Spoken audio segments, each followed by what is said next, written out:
Eu quero nessa manhã, de uma maneira solene, trazer o recado de Deus, uma vez que sou o presidente, o pastor dessa igreja, e por conta da pandemia não conseguimos trazer ninguém de fora, e ano passado também fiz isso, pregando, e para mim é um privilégio pregar durante todo o ano e também no aniversário da nossa igreja. Eu estou no livro de Atos, no capítulo 2, e eu peço que os irmãos abram o texto e me acompanhem na leitura. E enquanto os irmãos estão abrindo o texto, eu reitero publicamente diante dos irmãos da igreja a minha alegria de poder servir a essa igreja.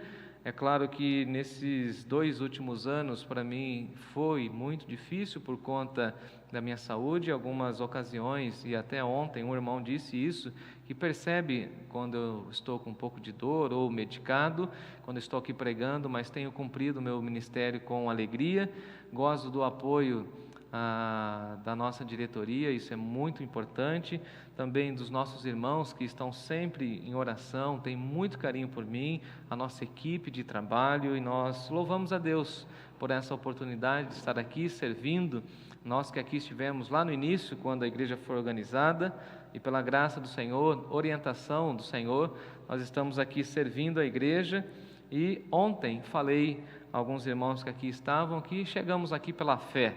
Hoje nós estamos com o nosso templo construído, hoje nós estamos com a nossa membresia solidificada e hoje nós estamos avançando para a glória do Pai. Estamos com a nossa campanha, estamos atendendo várias faixas etárias da igreja, mesmo em meio à pandemia, em um momento difícil, de dificuldade, Deus tem nos dado motivos e razões para agradecer ao Senhor. Eu espero que vocês que estão aí nos acompanhando possam celebrar ao Senhor conosco, assim como os irmãos que aqui estão também.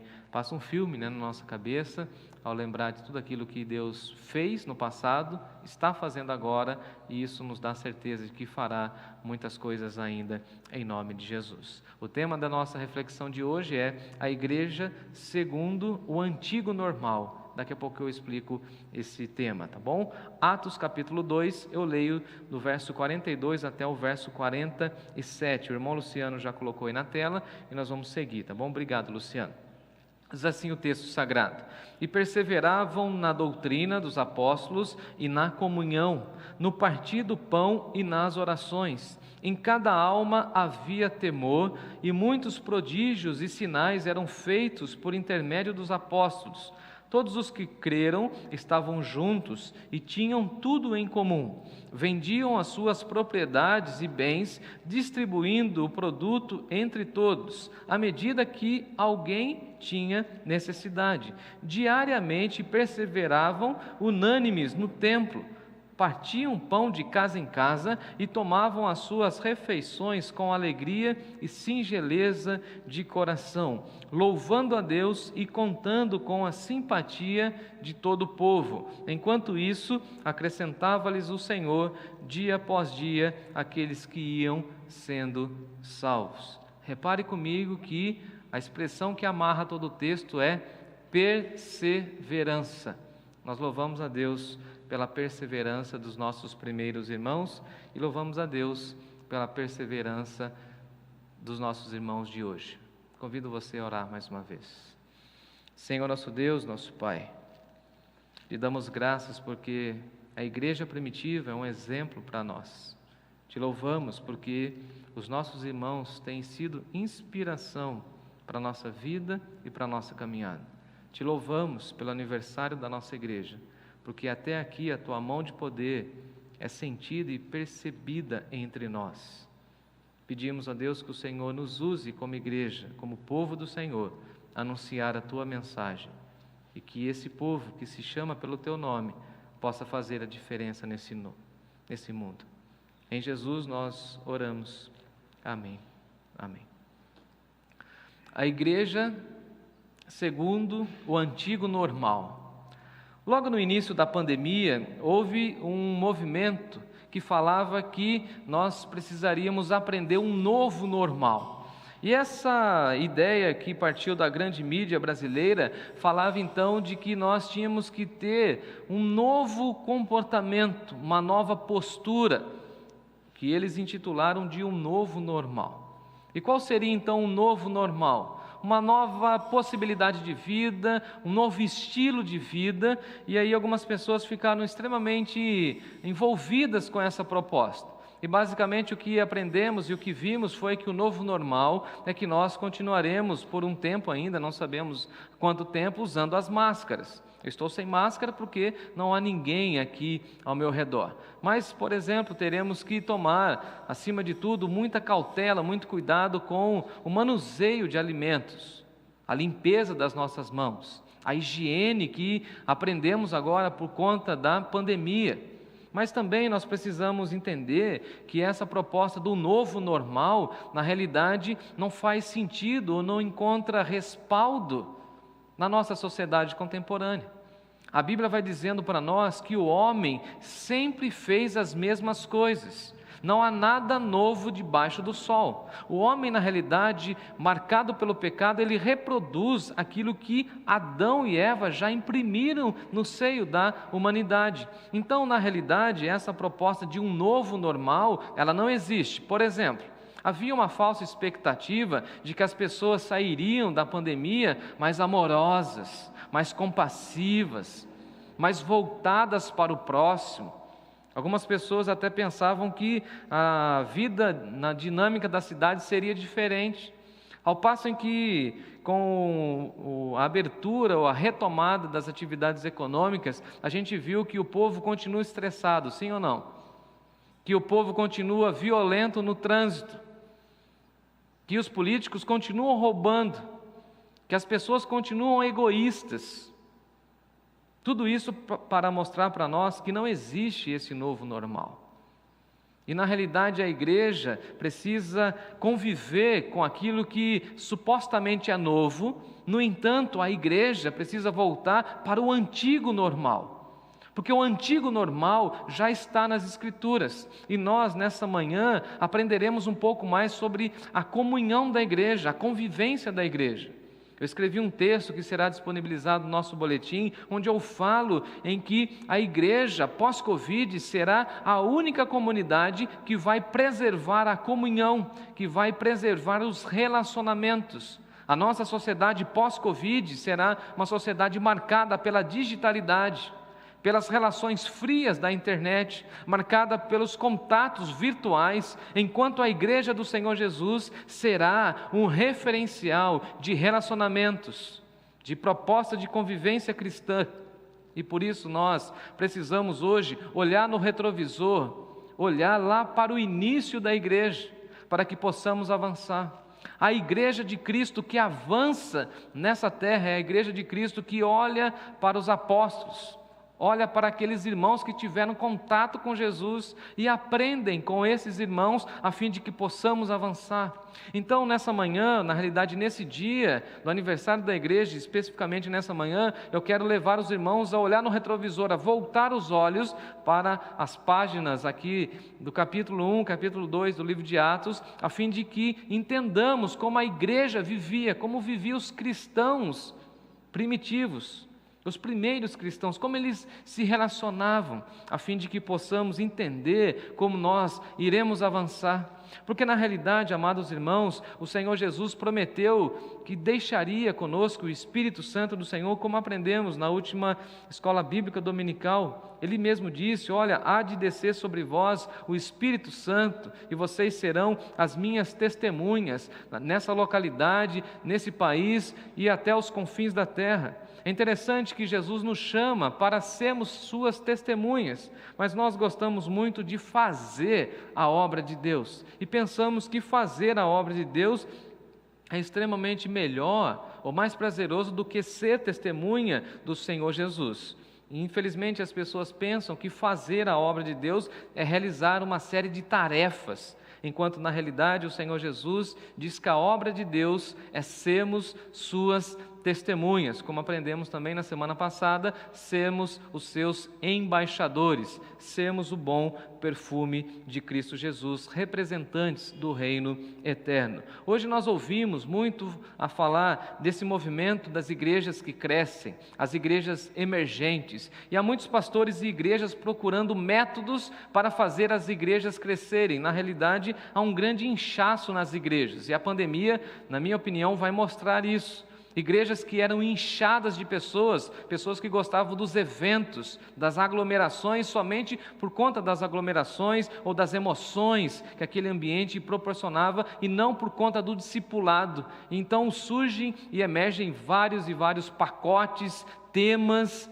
propostas para crescimento da igreja, enquanto na realidade poucas igrejas como a nossa têm buscado o referencial, a instrução bíblica daquilo que já está escrito para nós a partir dos apóstolos, para que a igreja possa crescer. A meta não é somente crescimento por crescimento. O alvo da igreja é adorar a Deus e proclamar o Evangelho Santo, e nós não podemos negociar esses princípios. E enquanto eu for pastor, nós não negociaremos esses princípios, e eu espero e oro para que os próximos pastores e as próximas lideranças dessa igreja permaneçam fincados com as suas raízes estabelecidas na Escritura Sagrada, para que a igreja sempre seja uma igreja que proclama o Evangelho Santo e puro do Senhor Jesus. A igreja que cresce no livro de Atos, a igreja primitiva, foi a igreja que valorizava relacionamentos, que priorizava a comunhão. E o contexto vai dizer para nós que essa igreja batizou 3.000 almas. É isso mesmo, com uma pregação poderosa, extremamente exponencial. Essa igreja que estava reunida no cenáculo, havia ali 11 discípulos, mas alguns discípulos espalhados do Senhor Jesus, e agora Deus derrama sobre a igreja, na ocasião da festa do Pentecostes, o seu Espírito. É muito interessante, queridos irmãos e irmãs, que o texto vai dizer para nós que aqueles irmãos estavam ali, e boa parte daqueles irmãos eram da Galileia, e aqueles irmãos galileus começam a falar em outras línguas, porque ali também, por conta dessa ocasião dessas festas, da festa, melhor dizendo, do Pentecoste, havia um aglomerado de pessoas de outras nacionalidades. Se você está com a sua Bíblia aberta, você vai acompanhar aí no capítulo 2, que o texto vai dizer para nós que havia ali muitos homens piedosos, e o texto vai dizer, por exemplo, lá no versículo 8, que tinha irmãos partos, medos, elamitas, naturais da Mesopotâmia, da Judéia, da Capadócia, do Ponto, da Ásia, da Frígia, da Panfilha, do Egito, das regiões da Líbia, das imediações de Cirene, romanos, judeus, prosélitos, cretenses, árabes, ou seja, gente de toda a nacionalidade daquele mundo estavam ali, e eles começam a falar em outras línguas. E até algumas pessoas dizem o seguinte: olha, mas eles não estão embriagados? Será que eles não estão embriagados? E aí o apóstolo Pedro toma a palavra e começa a falar do poder de Deus, da manifestação de Deus ao enviar o Senhor Jesus, e com aquela pregação extremamente profunda, mostrando que Jesus está dando continuidade a obra de Davi, que Jesus na realidade é o herdeiro do trono de Davi. O apóstolo Pedro então, com muita contundência, começa a falar que Jesus Cristo foi morto por conta dos nossos pecados, que a nação de Israel favoreceu a morte e a crucificação de Jesus, mas também ele mostra que Jesus ressurgiu das trevas, que Jesus ressuscitou ao terceiro dia, que Jesus é poderoso. Ele mesmo se diz uma testemunha ocular do Senhor Jesus, e essa pregação é extremamente forte, essa pregação é extremamente contundente, e aquelas 3.000 almas perguntam entre si: o que nós faremos agora? Eu estou aí no versículo 37, e Pedro disse assim no verso 38, arrependei-vos e sejais batizados. Se arrependam e passem pelas águas do batismo. E a expressão muito profunda que eu acho de Pedro é quando ele diz o seguinte: salvai-vos dessa geração perversa. Não andem mais segundo o curso dessa vida.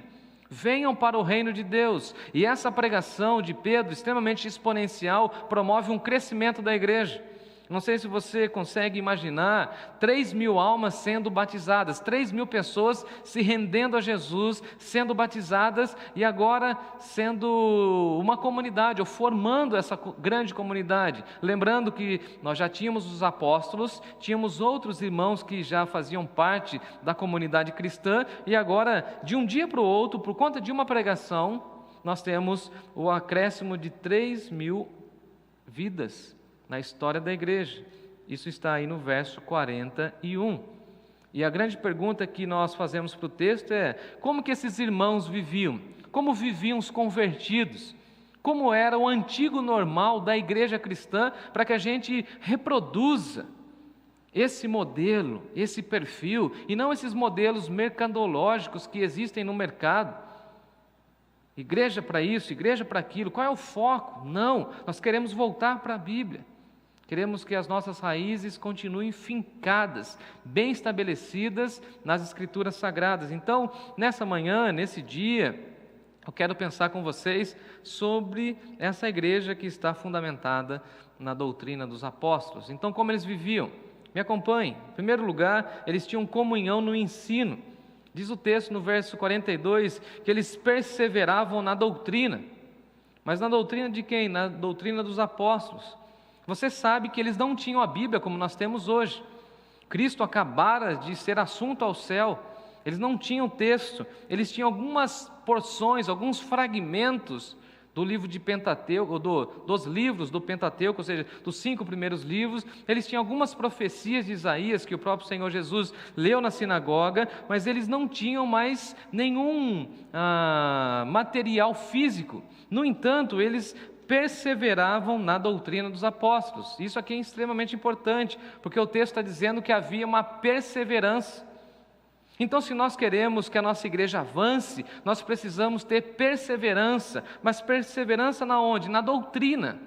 E parece que nós não gostamos mais dessa expressão doutrina. Gostamos, na realidade, de viver segundo aquilo que vem na nossa cabeça. Gostamos de viver quase que uma espécie de um evangelho emocional. Não é mais aquilo que o texto diz, mas é aquilo que a gente sente. Isso é extremamente diabólico. O Evangelho do Senhor Jesus é aquilo que está escrito a partir dos apóstolos. Nós precisamos, amados irmãos, voltar nesse antigo normal e perseverar na doutrina dos apóstolos. Nós precisamos aprender com os apóstolos. É interessante que eles estavam perseverantes nessa doutrina, eles buscavam as orientações daquelas pessoas que tiveram contato com Jesus, que viveram com Jesus. Então, veja que não é aquilo que eu creio, não é aquilo que eu quero acreditar, mas é aquilo que está nas Escrituras, porque os apóstolos escreveram boa parte do Novo Testamento. Nós temos o apóstolo Paulo, o apóstolo Pedro, o apóstolo João, andaram com Jesus. O próprio João, o apóstolo, vai dizer que eles ouviram o ensino em loco, ouviram do próprio Senhor Jesus. O próprio apóstolo Pedro vai dizer que eles foram testemunhas oculares. Então, por que nós queremos ouvir outras vozes, se não ser a voz ou as vozes dos apóstolos? Precisamos, amados irmãos, como igreja, perseverar na doutrina.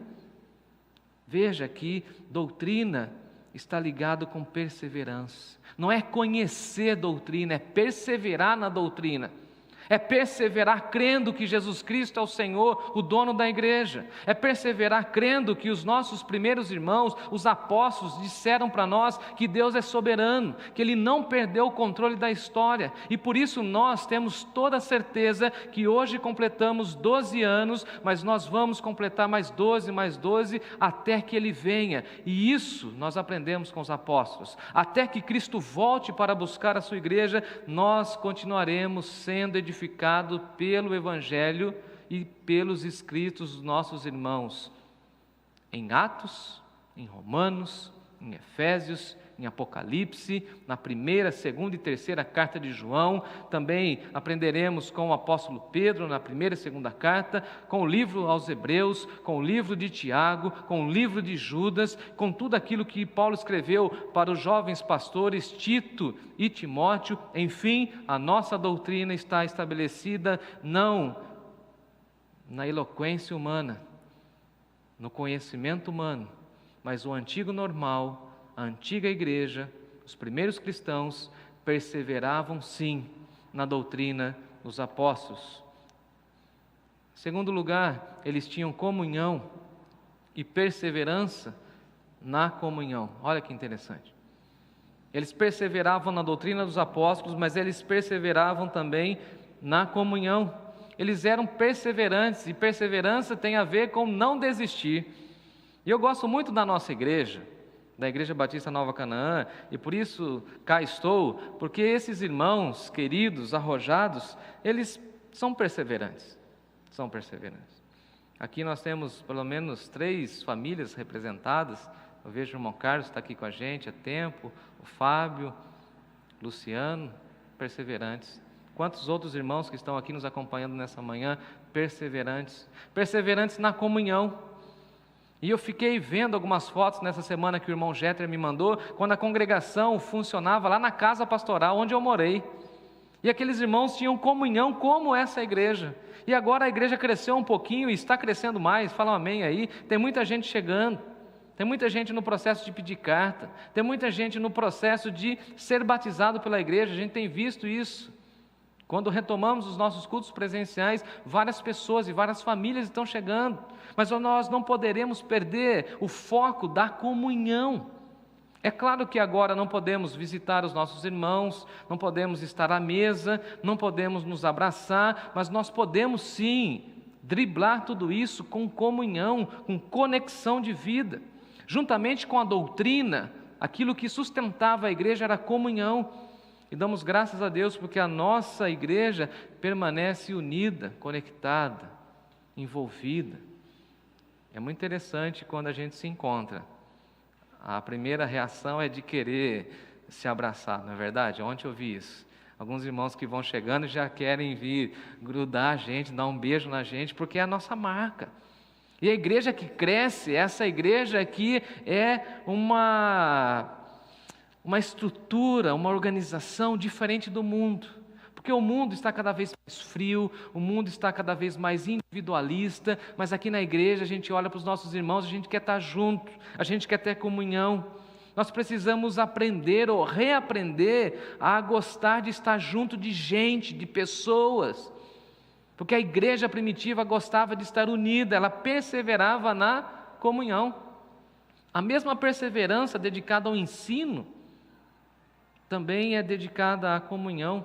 Perseveravam na doutrina dos apóstolos e na comunhão. Eles também perseveravam no partir do pão, porque a igreja primitiva celebrava a Deus por meio da comunhão comunitária e por meio da festa ágape.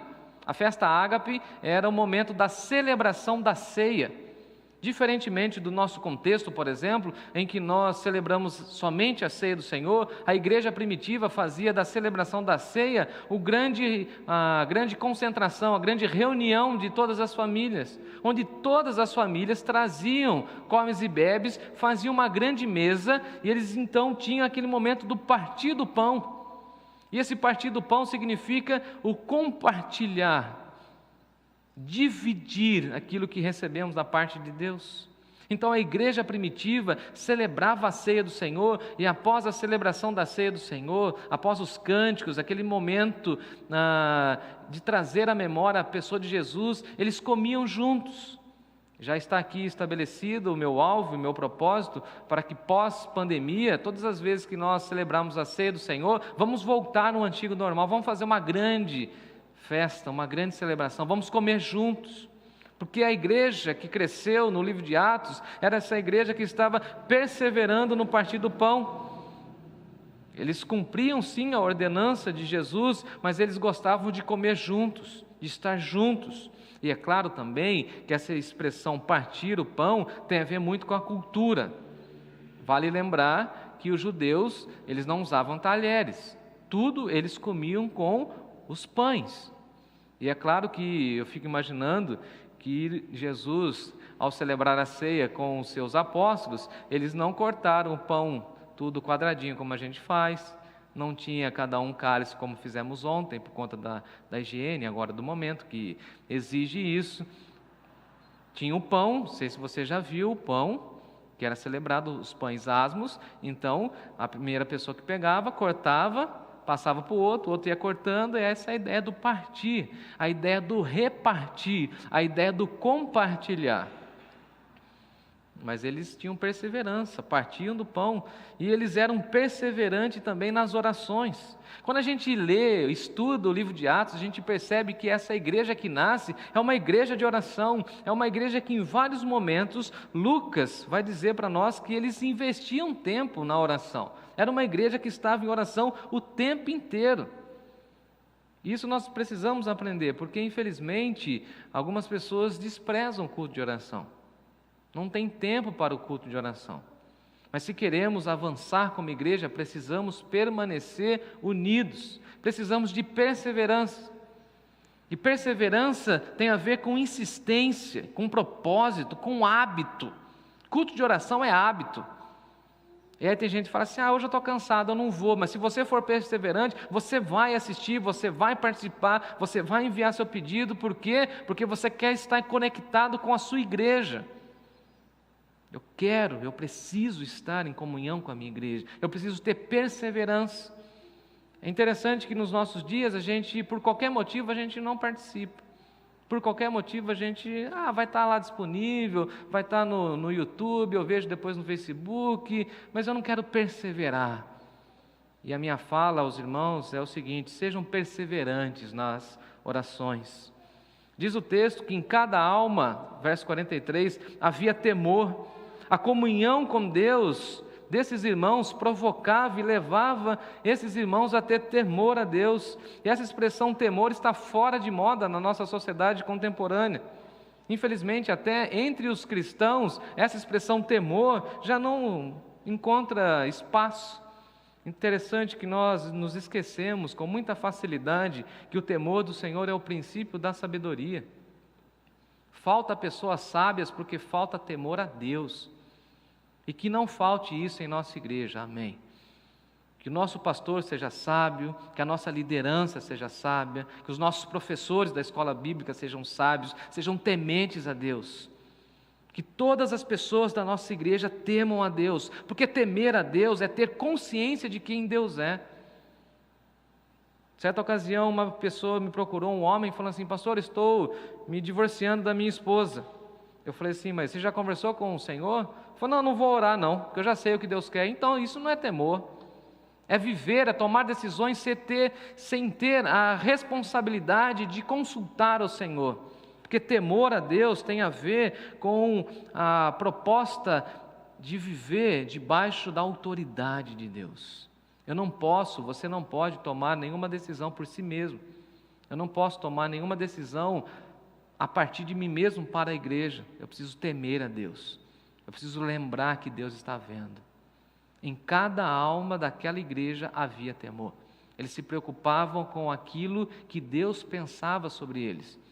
Às vezes, queridos irmãos e irmãs, damos muita ênfase àquilo que as pessoas vão dizer sobre nós. E o mais importante para nós é aquilo que Deus fala e aquilo que Deus vê sobre nós. Em cada alma havia temor. Essa igreja também era marcada por sinais e prodígios. Diz o texto que muitos prodígios e sinais eram feitos por intermédio dos apóstolos. Os apóstolos, ungidos por Deus, realizaram milagres no início da igreja.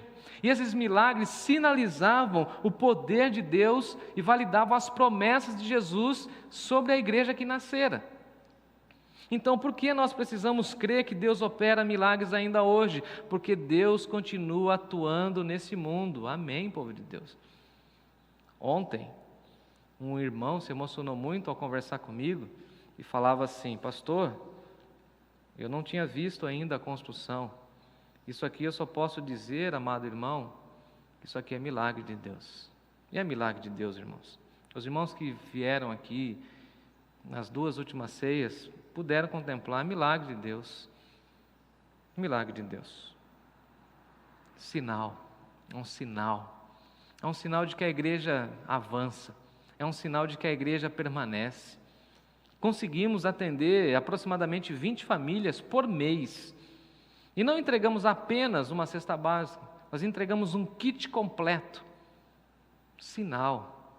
Quantas pessoas tiveram sustento do Senhor? Por exemplo, passamos uma parte da pandemia clamando a Deus por pessoas que procuravam emprego, e pela graça do Senhor, nenhum membro da nossa igreja está desempregado. Sinal de Deus, intervenção de Deus.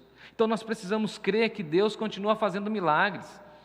Nós precisamos crer que Deus continua intervindo no mundo por meio da igreja. E eles tinham tudo em comum, versículo 44, todos os que creram estavam juntos. Se você crê no nome de Jesus, você precisa estar junto à igreja, você precisa ter tudo em comum, porque o próprio Senhor Jesus orou: olha, Pai, aquilo que é meu é teu, e as tuas coisas são minhas. Precisamos entender que quando a gente fala irmão ou irmã, não é somente uma nomenclatura cristã. É triste ver que pessoas usam essa terminologia, irmão ou irmã, como se fosse uma nomenclatura. Mas quando a gente fala assim, você é meu irmão, você é minha irmã, a gente precisa entender que a gente está falando o seguinte: você está sendo guiado ou guiada pelo mesmo Pai. Logo, todos nós estamos envolvidos na mesma igreja, temos as orientações do mesmo Pai.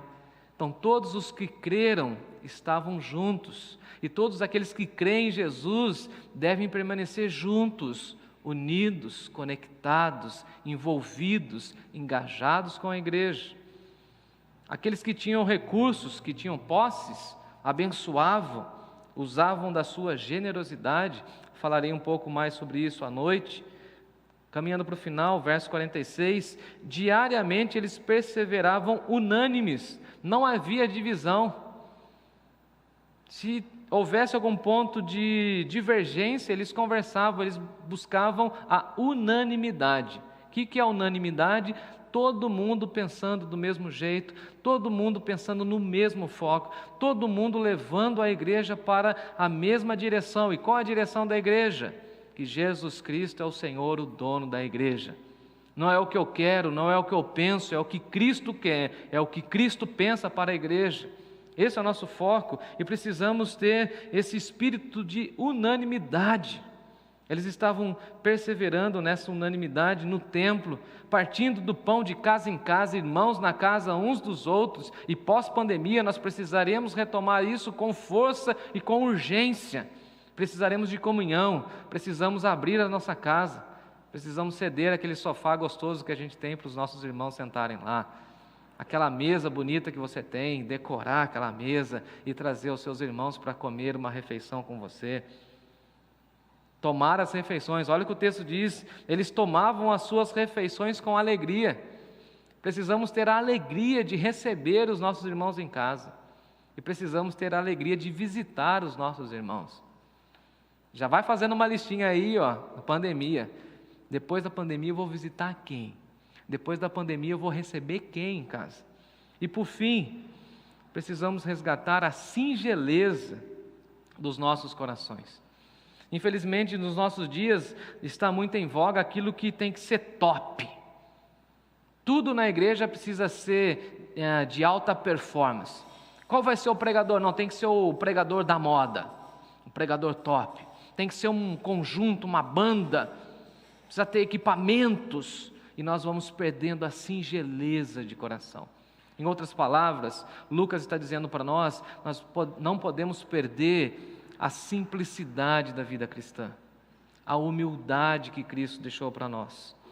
Fazendo isso, meus amados irmãos, nós continuaremos, juntamente com aqueles primeiros irmãos, verso 47, louvando a Deus e contando com a simpatia de todo o povo. Queremos que a nossa igreja continue sendo simpática à cidade de Sorocaba. Fala um amém aí. Simpática.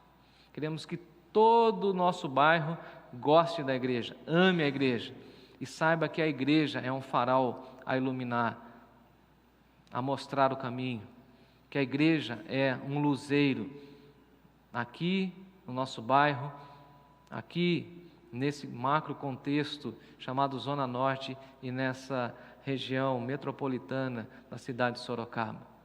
Queremos louvar a Deus, queremos contar com a simpatia do povo e queremos crescer, porque olha o que o texto diz: enquanto isso, acrescentava-lhes o Senhor dia após dia aqueles que iam sendo salvos. Quem dá crescimento à igreja é Deus. O poder é de Deus, e é Deus que envia as pessoas para a igreja. Então a nossa igreja vai crescer, não tenho dúvida disso. Se nós investirmos no ensino, se nós investirmos na nossa generosidade e se nós investirmos na nossa comunhão, porque Deus vai enviar pessoas para nós, porque a nossa igreja continuará buscando o antigo normal para sermos relevantes nesse novo normal que o mundo está apregoando.